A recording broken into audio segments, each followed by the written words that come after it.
Hey everyone, it's me, Amy Walter. Before we start the conversation, I wanted to let you know that this podcast is brought to you by the Cook Political Report. If you're interested in more of our great content, consider signing up for our free newsletter, In Brief. Look for the link in our show notes.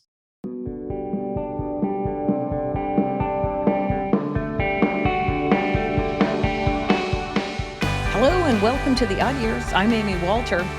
Well, here we are, 100 days into the second Trump administration, and there's no better person to help us understand what voters are making of these first months of Trump 2.0 than Republican pollster Kristen Soltis Anderson. Kristen's a founding partner of Echelon Insights, an opinion research and analytics firm. She's a contributing opinion writer for the New York Times and an on-air political contributor at CNN. Quick disclaimer, we taped this conversation on Thursday, April 24th, before the flurry of Day 100 polls were released over the weekend. That's why you won't hear me asking her about a specific or many specific polls. But the reason I wanted to have Kristen on in the first place was that I didn't want to get caught up in these immediate set of data. I wanted Kristen to do what she does best, which is to filter the signal from the noise, present a 30,000 view of the political environment, rather than focusing on the minutia or just small movements in data. What I like about Kristen so much, and I'm hoping you will too, is that she's able to toggle seamlessly between reading crosstabs, in other words, the minutia in the data, but also probing voters in focus groups, really listening in to what they are saying or not saying, and then explaining it to regular people in a way that is approachable but not condescending. That's why I was especially excited to talk with her about a presidency as complicated and unprecedented as Trump's. Here's our conversation.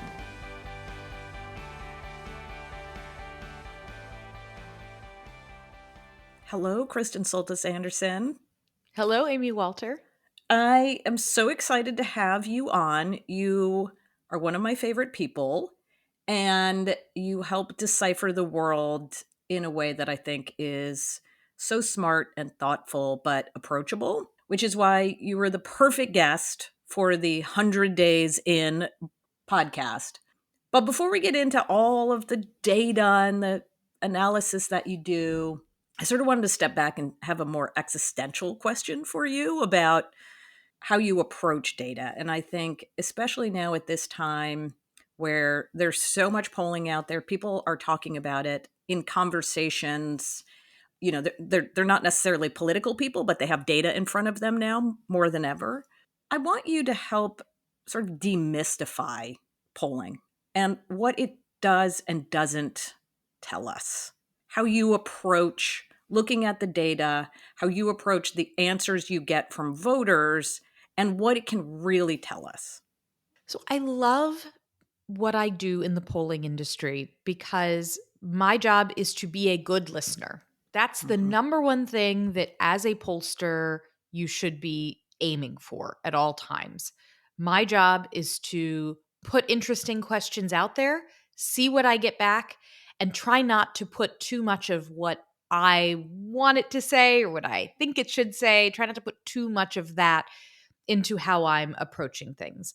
And so for me, what I think is a valuable way for someone who is not a pollster by trade, but is Yeah, consuming this stuff. right. Occasionally a poll will pop up in their feed on social media somewhere and they try to know what to make of it.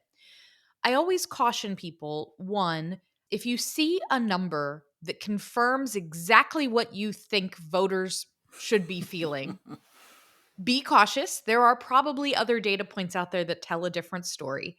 And no one data point is going to be the whole story. I think is the number one thing that is it's hard to do because usually if I do a TV segment or if something goes viral, it's because there's a number that's making everybody freak out in a certain way. And usually, as I'm sure we'll talk about today, polling is the world of two things can be true at the same time on times a million. Lots of different contradictory things can be true at the same time because if you've ever talked to an actual voter, and I don't say this as a negative thing about actual voters, but people just generally hold contradictory things in their own minds at the same time. I think you're going to see a lot Exactly. of this when we get into talking about how people feel on tariffs, et cetera. I mean, just for one very contemporary example, but never just use one data point as the thing that explains everything. Right. There are usually a couple different data points that will provide additional context and nuance, and that's where you find the real value in the data. Right. And appreciating that voters aren't thinking about this stuff as deeply as you are. Very much so, very much so. Yeah. And it's not because voters are dumb. I mean, I hear that from other political consultants sometimes. Not to say, I mean, some voters are aggressively and intentionally very checked out, but I think that people who work in this industry, we are exposed to a day to day drip, drip, drip of, can you believe the White House did this? Oh my gosh, this person in Congress did this. Did you know what happened in this country? And for people for whom this is not their profession, they thankfully for them may be checking in with this much less often. And so it is interesting to me what breaks through, what things that cause a Mm, stir in this town also cause a stir in people outside of this town. right. But I think that's also a really important role that polling plays, is we are being a good listener to people outside of our own bubbles.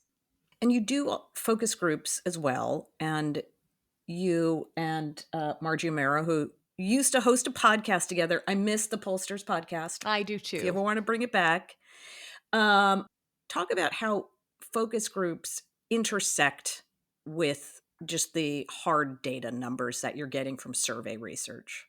So, what I think focus groups do is they provide color and texture, and they also Hmm. give people, when conducted correctly, a chance to sort of give you what's on their mind without it being sort of forced out of them through the act of taking a survey. Right. So that is why, for instance, when I do a focus group of voters who maybe voted for Donald Trump and we want to understand why, in a survey, it would be very easy for a pollster to say, is it because of the economy? Is it because he's strong? Is it because he's decisive? Things that people, that you could consider positive attributes. But it's in a focus group where all of a sudden you notice 4 out of the 8 participants have specifically mentioned Donald Trump putting his fist in the air after he gets shot at the Butler rally. And you go, like, I don't know if a survey would have captured the way that moment and that image is driving this attribute that they attribute to Trump. So now I've got an additional layer of information that helps me understand the poll better or think better what kind of poll question to write. Okay. So, with all of that in mind, let's dive into the data. And as I said at the outset, we're about 100 days in now to Donald Trump's second term. What are you seeing? And is there anything that's surprising to you? I think for me, when I compare Donald Trump's poll standing now to where he was 8 years ago, there are a couple of things that stand out, that, if I'm the White House, are giving me some pause. Hmm. There's a lot of talk about, I think Pew just put out a poll very recently. They did their sort of first 100 days check in, and they said correctly that, Donald Trump's job approval, I think they have it at 40%. That's the lowest they've had for a president at this stage of their presidency on record. And that seems like it's a warning sign. For me, that actually would not be freaking me out if I'm the White House, because we have seen over the last few decades declines in the existence of a honeymoon, Right. declines in the existence of the ability to get to 60% job approval no matter Right. what. So like Yep. 40% is the new 50%. That number in and of itself, not necessarily a problem. What I do think has been really striking to me is when you look at Trump's job approval on two different issues, immigration and the economy, and how they look so different under the hood. So, Donald Trump's first term as president was characterized by this gap between approval of him overall and approval on the economy, where you had some segment of voters who said, you know what, I don't like the guy. I don't like his tweets. I don't like the way he's running things, but I do think the economy's going well. I've got more money in my pocket. He's a businessman. At least he's good at this one thing.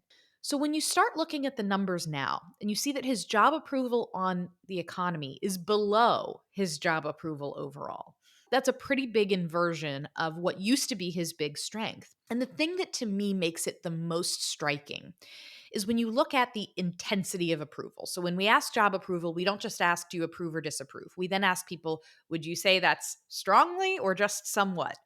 And that can tell you something too, because Donald Trump is known for having really strong support from his core base of voters.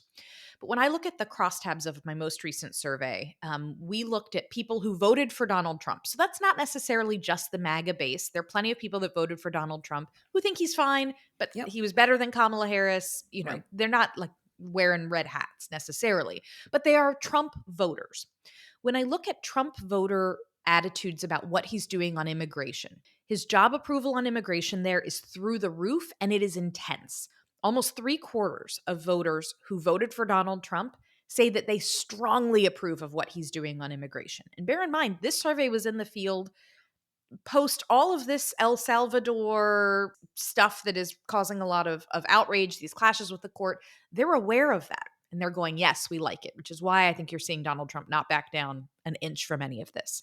But when we ask about the economy and we look at that same group of Trump voters, instead of it being 74% strong approve, it's 53% strong approve. That's not a terrible number, but wow, does that gap tell us something? It means that his ride or die folks, they see what he's doing with gutting the administrative state or mass deportation, and they're like, yeah, that's awesome. And then they look at the economy and they're like, that's the thing that you're supposed to be really good at. And I'm not sure it feels like it's going so good. And there was, you mentioned focus groups. Margie, my former podcast co host, she did the most recent one for the Times, and she got to talk to Trump voters. And she asked them all, how are you feeling about things? And the biggest concern was, I get that he likes tariffs, and I think he has some kind I think he's got a reason why, but I don't really see where this is going. And it feels like it's creating turbulence. I feel like stuff's not getting cheaper. Where is this all going? And that came up kind of unprompted. Now, the good news for the White House is twofold. One is all of those focus group voters still said if they were given the chance today, they'd vote for Trump again. So it's not as though he has alienated his voters enough to where there's like true buyer's remorse happening, but they're starting to ask questions and say, where's this all going? The other thing that Donald Trump really has going for him is that his opposition is viewed as worse on a host of fronts. In that Pew poll that came out, they send out their press release with like, here's all the different bullet points. And it's like, bad number for Trump, bad number for Trump, bad number for Trump, bad number for Trump. And the last bullet is like, but Republicans are more trusted. It was either Republicans are more trusted than Democrats, or it was that the party ID, like more people identified or were favorable toward the Republican Party than toward the Democratic Party. And so he benefits from the fact that right now voters are not exactly flocking to his alternatives. Well, Kristen, let's walk through that because you're right. For that first term, there were always those voters who said, I don't really like him, but I like the job that he's doing on the economy. And yet there were plenty of people who also said, I like the job he's doing on the economy, but I can never vote for him. Right. Mm-hmm.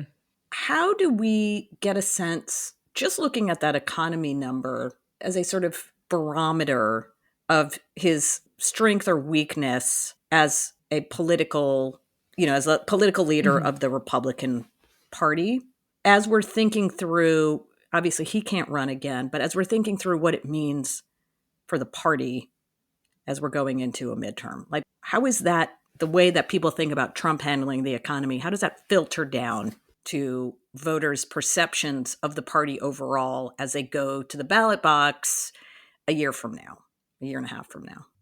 So in I say normal times, what are normal times? But in normal times, if you have a president who, for whatever reason, is becoming more and more unpopular, you would expect to see folks in Congress try to put forward their own unique, distinct message, try to distance themselves. I'm not like those other Republicans. I'm a cool Republican, whatever it is. And I just think that dynamic Yep. is so much harder now because Donald Trump doesn't let you have an alternative message.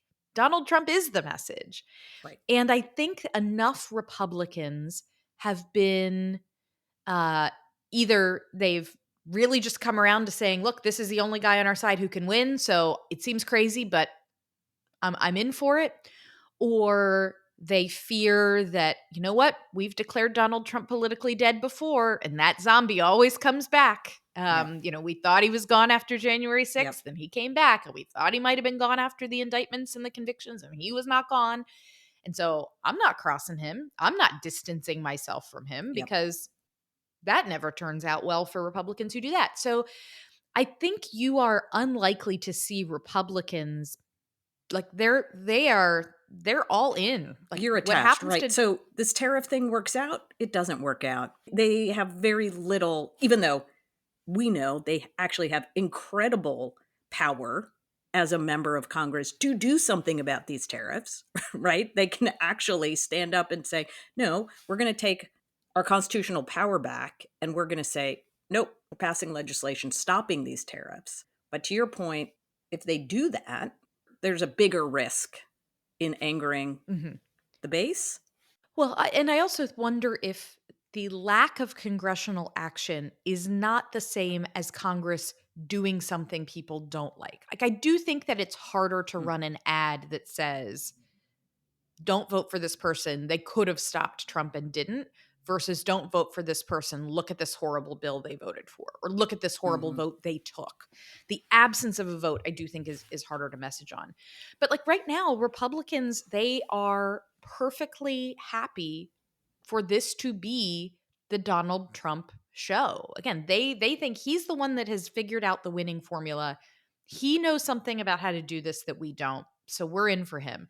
One question that we have asked in our surveys going back to March of 2020 was if you are a Republican in our survey, we ask you, do you think of yourself more as a supporter of Donald Trump or as a supporter of the Republican Party?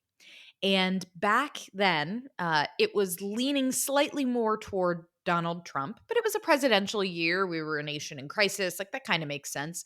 You get through the 2020 election and he loses, and people begin to flee the Donald Trump ship. I'm just a Republican. I'm not a Donald Trump supporter. After January 6th, that the number of Republicans saying I'm a MAGA Trump supporter first craters. It falls to like 25%. And then it just kind of simmers there pretty low throughout 2021 into 2022. Then you get into 2023 and you start having talk of these indictments, raid on Mar-a-Lago, like all of these things start happening. And you can just see in the numbers the wagon circle. And Republicans are like, nope, they're coming after him and he's my guy. So I'm back in on him. And now when we ask that question, it is like a 2-to-1 margin. Republicans saying they think of themselves as a Trump supporter first rather than a Republican Party supporter. So the fate of the party is Yeah. so bound up in Donald Trump right now. And the problem Republicans have is that Donald Trump has created a coalition for the party that's very good for Donald Trump. It is voters who love Donald Trump or they're pretty checked out of politics, but when he's on a ballot, they're more than happy to show up. But when he is not on a ballot, they're not necessarily like, go GOP. And No. that's why some of these special elections, I suspect, have been so grisly or going to be so grisly. That just the new Republican coalition is not made up of the people who go out to vote in assistant dog catcher elections. Those folks have become the Democrats now. Yep. Republicans have a big, wide base of people who vote when Donald Trump is there, but they don't turn out otherwise. And I think that is a pretty significant challenge for the party. I think that's an excellent point. And obviously, as we're coming into a midterm election, that is going to be something we're all paying very, very close attention to about this new coalition and how engaged they are. But Chrissy, do you think that essentially then, if you're Donald Trump, you're looking at these numbers on the economy and immigration, as you pointed out, that it's worth going all in on immigration?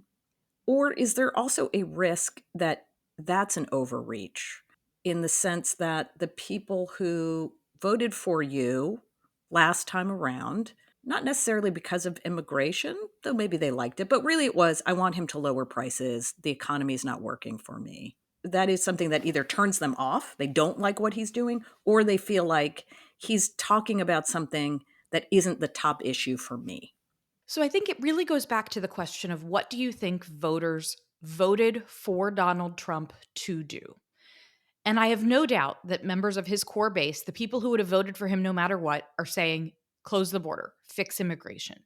And I also have no doubt that a lot of those voters in the center who may not love Donald Trump were nevertheless persuaded in part by the fact that they felt like immigration had gotten out of Yep. control and maybe Donald Trump's the guy to fix it. Yep. So I still think it is an issue that is playing in his favor.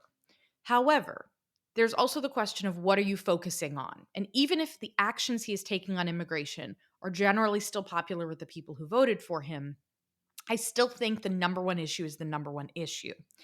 And the number one issue for the voters who were the most kind of on the bubble is cost of living, is Biden inflation, is all of that.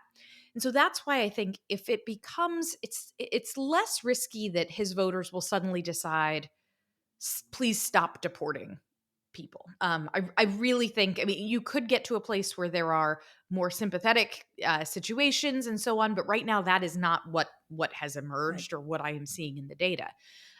However, if there is a sense that he is just not focused on the right issue, I mean, that has created political peril for presidents forever. You can look at what was George W. Bush reelected to do in 2004. Arguably, Right. he was reelected to keep America safe and make the Iraq war go better. Yep. And then he decides, I'm going to use that political capital to reform Social Security. Yep. That wasn't the number one issue. That wasn't what people Yep. voted for him to do. And so, even though that may have been a good policy on the merits, it wasn't something that was going to help him. You look at Barack Obama, voted to fix the economy. Okay, so you do the stimulus, but then you start getting into the Affordable Care Act. Well, wait a minute. Is that what voters voted for you to Right. do? Becomes wildly unpopular as it passes and gives Republicans an opportunity to win 60 some odd seats in the House. Yep. Even Biden, I would argue, I've sort of described it as Americans in Trump's first term felt like they were on a plane that was going through turbulence. And they were like, I would really like to get to smooth air, please. And Biden's like, smooth air, I've got you. And then he becomes president, and people start going, is there someone in the cockpit? Are we sure there's a pilot? And suddenly, like, at least knowing you have a pilot when you're going through turbulence, maybe that seems appealing. Like, maybe let's go back to that. You know, that Biden was elected to bring about stability, and instead, from my view, this is maybe me putting on my little bit of Republican hat, like pursued an agenda that was sort of to the left of and not necessarily directly what people had elected him to do. And it led to a little bit more chaos, more instability, paved the way for Donald Trump to come back. So every president who gets elected or reelected has this question. Yeah, they always overthink their mandate, right? Yes. Overread it. If I were to say that there's something Trump is doing, though, that I think may be a greater threat on that front, it might be some of the Doge stuff. And if that is sort of calming down and Elon Musk is stepping back, that may all begin to fade a little bit from the public consciousness. But the like gutting of the administrative state and the taking on of quote big government and bureaucracy is something that's been on Republican wish lists for so long. Like that's not just a Trump thing. And so I would find Republicans all throughout this town who don't even like Trump, but were like, yes, I kind of love it. But is that what voters voted for Donald Trump to do? I think there are some questions about how far they actually wanted him to cut. You know, is he getting muscle and bone here when they're doing some of these cuts? Are they going to affect things that really tangibly matter to people in their daily lives? That's when you can begin to see the political wheels fall off of some of that. A quick break. We'll be back with Kristen Soltis Anderson.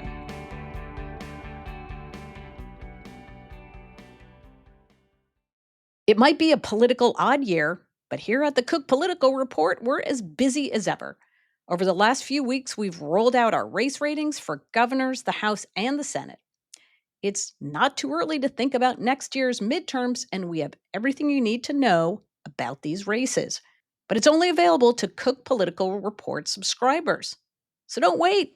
Join us. Go to cookpolitical.com/subscribe. Listeners can use the discount code ODD10, that's ODD, the number 10, to save 10% on any subscription. This offer is available only to new subscribers. You hear Democrats talking about this term chaos. To your point, the turbulence, right? When you get Donald Trump, you get chaos, you get turbulence. Maybe you do want to see some of these things shaken up, but he's doing it in a way that is so disruptive that it's actually destroying rather than making it stronger. And then I also sit into these focus groups, Kristen, like you do, and I'll hear people grappling with that, right? Well, they'll say, well, at least he's doing something. Right? Mm-hmm. Joe Biden didn't do anything. This guy, every day he's doing something. And I heard one, it was a group of Latino men, and one of them said, I really like what he's doing. Like, yeah, cut the Department of Education. I don't know that I love the tariffs, right? So they're trying to grapple with, I like that he's active. I like every day he's going and doing something. But like, what is this going to be? So how are you thinking through at what point voters really come to a conclusion about whether this is good or not good? I think that he is asking his voters to say, you need to weather a little bit of short term pain, but I Yep. promise there will be long term gain. And I've seen in a lot of data that among voters who are leaning more pro Trump, somewhat open to tariffs, that there's really not a ton of support for tariffs as tariffs. Right. There's not a lot of Peter Navarroism I'm seeing in the data. No, they think they're going to be all the data that I see too, that these are short term, that he's using this for leverage. He's using Yes. this to make better deals. This isn't going to be like a forever thing. This is just art of the deal. Yeah. Or it might be okay if it's like a little bit painful, but in the end, it means we've got factories opening all Right. over and we're getting back to making things in America again. And I do think that there's a little bit of a worry from some of these voters like, what happens if we get to Christmas? The factory in my town that closed a decade ago is not back open, but I have to buy my kids fewer Christmas presents. Right. And that's like the worst case scenario. You've gotten all the downsides of a tariff, but none of that good stuff has materialized because I think even best case scenario for this aggressive trade policy, you're not going to see if these supposed or promised benefits Right. necessarily popping up really fast. And so, how much pain can you weather before the factories all reopen? That I think he's set up a very tough situation for himself and his own party. But I think he's also responsive to it. You know, there are times where he Mm. does things and people scream that it's unpopular and it's outrageous and how could he do this and he just doesn't care. But he did blink on Liberation Day, and Right. his voters will follow him on his path. Like this idea that he has to double down and he has to do it, or his voters are going to see him as weak, I don't think is true. We went into the field the day after Liberation Day, after he had proposed and then backed off the tariffs when the market went haywire. And we asked people, which statement best describes your view? Donald Trump should never have proposed tariffs in the first place. Donald Trump was right to propose tariffs, but also right to suspend them to see if he can get better deals. Donald Trump was right to propose the tariffs and he should have stuck with them. And like Mm. almost no one is in that camp. Even among Republicans, only 10% of our respondents were in the like, nope, pedal to the metal. Why are we letting up on this? You had 7 in 10 Republicans who were like, I I'm willing to believe there's a strategy here. I Right. don't understand it, but I'm willing to believe that there's a plan. And Right. then you had another, 20% of the party that was like, I don't think he should have done this in the first place. I think this is crazy and stupid. But nevertheless, you still had 7 and 10 that were like, okay, let's see where this is going. Like they are still playing wait and see. Well, and that, Kristen, seems to be the challenge even that Biden had, which he was so excited about the infrastructure bill, right? All he wanted to talk about is like, we're going to get all these jobs back, right? We're going to be building roads and bridges and the CHIPS Act. And look, we're going to have an Intel factory here in Ohio and we're going to be doing all this stuff. And voters were like, okay, cool, but my grocery bill is outrageous. What are you doing about that? So are we going to get back into that mold too, Kristen, where it's like, okay, that's great. Make America great again. Build the factories. Get American manufacturing. but I really can't afford my rent. I really Mhm. wanted prices to come down, and I don't feel like you're addressing that enough. Yeah, I think that the short-term pain for long-term gain is just it's always tough politics. Yeah. Look at how many times people have attempted things like, well, there haven't actually been that many times. I take it back. But something like entitlement reform. It'll be Yeah. short-term pain, but it's for the long-term gain of the fiscal health of the country, those sorts of things. Mm-mm. It's just tough politics. And the other thing that he's doing is not just asking voters endure some short-term pain for some sort of vague, unclear long-term gain, but he's also making his own party and asking them his own members, stick with me.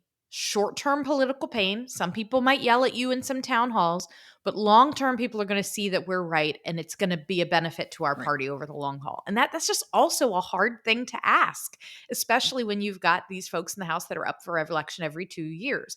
And if he was not Donald Trump with the unique personal power and hold he has over the Republican voter base, it would be much harder for him to navigate that ask. Yeah. Well, it was, watching those town halls in 2009 and 10, where Democrats, of course, were getting yelled at about Obamacare. And it was you're going to stick with this vote, and it's probably going to cost you your seat. But you can look back at that vote today and say, hey, I did the right thing, right? You'll be able Yeah. to, historically, you're doing the right thing. And for some people who are members of Congress are willing to say, I'd rather do the right thing and take the political hit. But politicians also are famous for not wanting to take Yeah. a political hit. But also, at least with the Affordable Care Act, I think part of the reason why, when I've been asking my Democratic friends, if you could go back in time and warn all of those members who are about to walk the plank for Nancy Pelosi Yep. to get this bill across the finish line, tell them how this is going to turn out.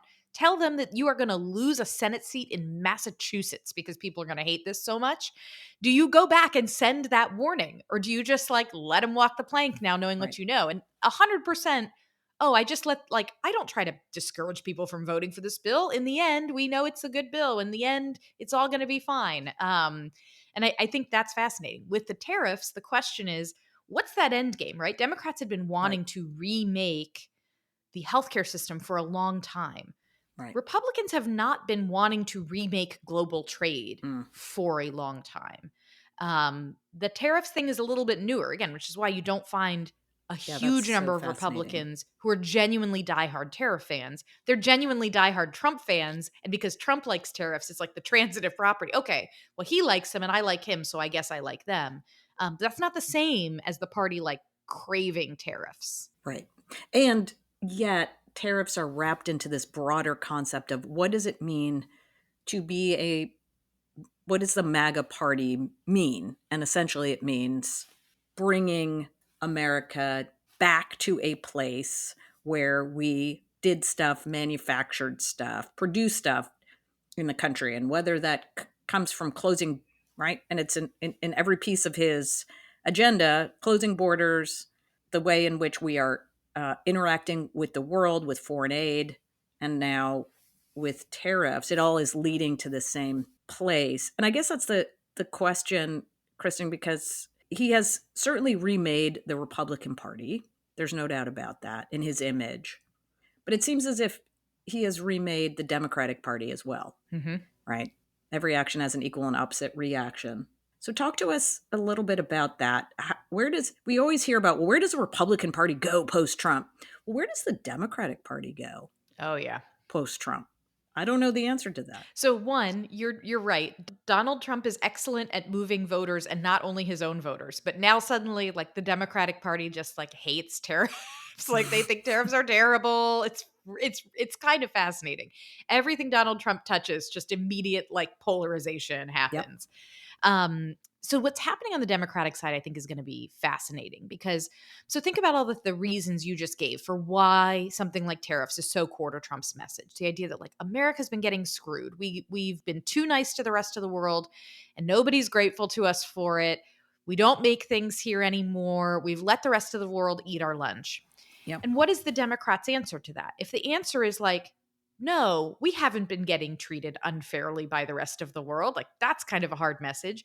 No, it's fine that we don't make these things in America. That's kind of a hard message. And so, this question of like being in the spot of defending the status quo is a Exactly. really hard place for Democrats to be when you have the, I'm going to be a check and balance on the president. I'm going to be the brake pedal. He's the gas pedal, but I'm going to be the brake pedal. If they think he's driving out of control, that can be a good message. But if you are seen as I'm defending the status quo, where Exactly. America is being treated unfairly, where we're not making things here, where, country X is putting a 50% tariff on our dairy or a 100% tariff on our cars, and that's not fair. So why don't we get to fight back? It's tough. What's the Democratic message? And I think it is notable that you now have, Bernie and AOC going around the country doing these big rallies, doing them in places like Idaho. They're not just sticking to like safe blue territory. They're really trying to build this progressive populist movement. There are ways in which this feels a little like 2009, 2010, beginnings of the Tea Party movement, that the Hmm. Republican Party sort of looking at like, how did we lose? We lost this election. Where do we go from here? There's now this progressive president in office and we need to react. And they begin to organize themselves. There's frustration with Republican leadership. They're too weak. They're not doing anything. That eventually turns into this Tea Party movement that ultimately kind of consumes the party. Donald Yep. Trump really co-opts it, makes it his own, and he becomes the party. So can populism on the Democratic side do the same thing? And I think there are a couple things that are different about the dynamics on the Democratic side that mean the Tea Party analogy isn't perfectly the same. Like, yes, you have people angrily showing up at town halls, much like you did in 2010, Yep. 2009, 2010. Yes, you have people, voters increasingly agitated with what they view as in like an outdated leadership model. They're too weak. They're giving in too much, echoes of what you hear Democrats voters now saying about someone like Chuck Schumer. However, a core difference here is that we oftentimes use the words activist and base interchangeably. Oh, what do the Mm. party activists want? What does the party base want? And on the Democratic side, those are not the same thing. The activists, the folks who run the groups who sort of demand very progressive issue, fealty on very progressive issue grounds, and my issue is linked to your issue, and you've got to be perfect on all of these, and no, I don't want a big tent that lets these hateful bigot people in. Like that's the activist view for sure. But the Democratic base is not those people. The Democratic base is more moderate, normie, you know, baby boomer African Americans in the Atlanta suburbs, right? Like it's not the same. Their activists and their base are not the same. And so that may well be a moderating force in their party. And it may well be why on the Republican side, you started to see like conservative Tea Party challengers taking out establishment candidates, and that That's seems right. like it's been a little bit slower going on the Democratic side. It hasn't caught fire as much, and it's because their primary electorate is not the same as activists. In the way that Republicans' primary electorate really was kind of in line with where the activists were. So that's slowing things down. The last thing I'll say on this is like Democratic voters are really mad. And the best thing they have going for them going into this midterm is that there's this emotional asymmetry. Democratic voters are furious, and Republican voters are like, things are good. And that's not the same level of intensity. You always want the more intense emotion on your side. The other thing that is going to be interesting is we have asked Democratic voters, do you wish that your party leadership was finding more ways to compromise and get things done? Or do you wish your party leadership was being more combative and confrontational and obstructing Donald Trump's agenda more? And Democrats choose the latter. But then when you say, do you think your party needs to move to the left, move to the middle, or stay about where it is? Far more say move to the center than say move to the left. Mm. So there is a separation between temperament and ideology that I also think is interesting. That on the Republican side, fight, fight, fight also was expected. Like you need to be a fighter who is also pairing this with this conservative ideological purity. And on the Democratic side, it may just be the act of being combative and forceful Exactly. and energetic post Joe Biden and post, the kind of rough campaign that Harris, wound up running, that I don't know how many, I think most Democrats that I see in my data don't necessarily blame her for the way the election went, but nevertheless, like, they're looking for vigor and energy. They're not necessarily looking for a pivot to socialism. And so whether Democrats can strike that balance, I think will be interesting. I think that's exactly right. That's an incredibly smart insight. And when I listened to a recent AOC speech out in California, what you notice is, yes, some of the same things come up about, we do need to have better healthcare so everybody in this country is covered and things like that. But that's not the meat of the speech. The meat of the speech is this idea that, much like Donald Trump, right, the system is rigged. The system is rigged against you. If Donald Trump's saying the system is rigged against you by the elites and by the woke left, she's saying the system's rigged against you by the billionaires and the sycophants to Donald Trump. And the system has been in place long before Donald Trump. And what needs to change is the system, not just Donald Trump. But it's not as overtly liberal left. We need to institute a sort of socialist answer, right? That will be the answer to what our economic agenda will literally be the socialist answer to Donald Trump's vision of the economy. So you're right. It seems much more that they're trying to thread the needle, maybe, on this. I don't know. Recognizing that being a socialist is not going to get you victory for president of the United States in America. Yeah. Well, and I think it was notable. I saw a clip circulating from that Idaho rally that Yeah. people were saying had echoes of Obama in it. That, like, she all but said, "We love our gay friends in the red states, and we worship an awesome God in the blue states." Like, it was like very adjacent to that, and, like, I think that's Right. not without reason. I think so too. And the question, can she really truly rebrand herself, is going to be fascinating. If you watch enough campaign ads, as I do, AOC ends up in a lot of Republican attack ads, right? She Mhm. is the image of the left and the things that what Republicans see and hope that swing voters see as going a step too far. But I think you're right. This idea, and that's sort of where I want to end things here, Kristen, is sort of where we began with trying to understand how complicated voters are. But just as we're talking about things like the base and the strategy, talk about how our politics now, we in the media and people who cover campaigns, like to talk about there's a progressive wing and a conservative wing, and it's just this nice spectrum, and you fit somewhere. As a voter, you fit somewhere on there. But our politics, increasingly, that spectrum is, Oh yeah. it's a mess. Right? So Mhm. how do you explain where this country, when we talk about the divide and the polarization in this country, it's not really ideology, is it? Or No. policy? It's not. So we've been doing this fun question or series of questions for the last couple of years, where every summer we do one survey where we devote a big section to asking people for their views on 10 different economic policy type questions, size of government, taxes, that kind of stuff, and then 10 questions on social and cultural, so that's a wide range of things. Um, from immigration to race, gender, all of that.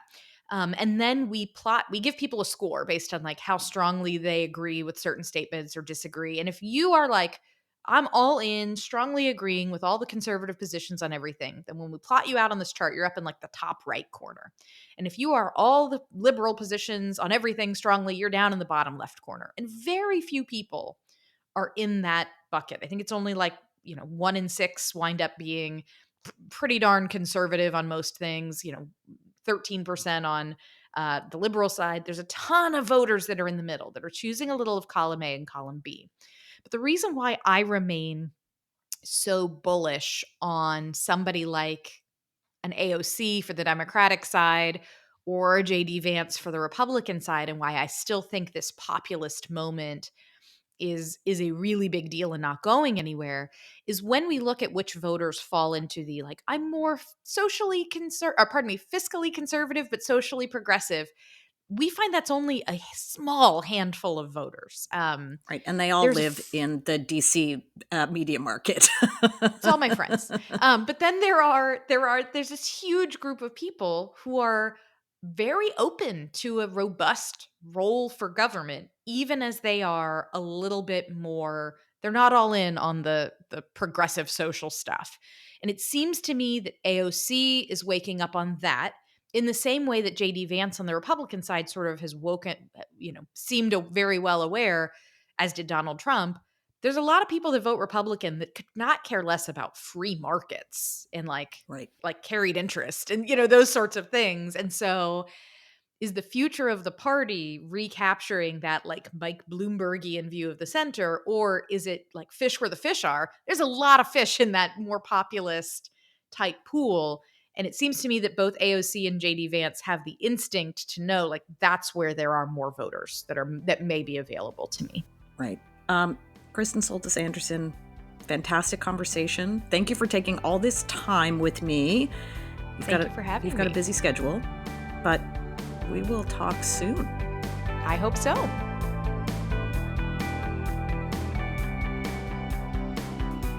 Thank you so much for listening to The Odd Years. If you liked what you heard or want to make a suggestion, leave us a review or recommend us to a friend. You're our best way to get the word out about what we do. And if you want more from the Cook Political Report, consider becoming a subscriber. Go to cookpolitical.com/subscribe. Listeners can use the discount code ODD10, that's ODD, the number 10, to save 10% on any subscription. This offer is available only to new subscribers. The Odd Years is brought to you by the Cook Political Report and is produced by Becca Kaufman.